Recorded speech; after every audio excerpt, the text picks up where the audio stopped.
The man who stood between everyone in Ohio knew Evan Cole as the quiet guy who fixed broken radios and never charged full price. What they didn't know was that Evan could stop a speeding train with his bare hands. He hadn't always been Evan.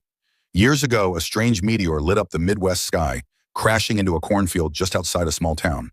Inside it was a child, unharmed, glowing faintly like the sun after a storm. The farmer who found him didn't ask questions. He just wrapped the baby in his jacket and said, "Looks like you chose us, kid." Evan grew up learning two things, strength and restraint. He could lift trucks, hear cries from miles away, and see storms forming before clouds appeared.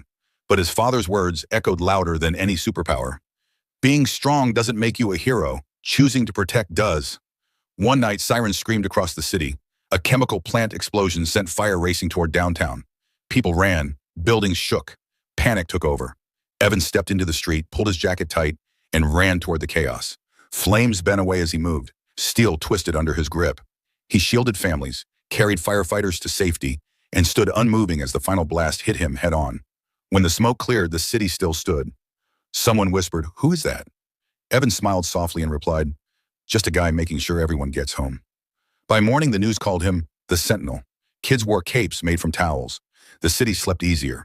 And Evan? He was back at his shop by noon, fixing a radio for an old woman, reminding himself of the truth he'd always known. The greatest superpower in America has never been strength.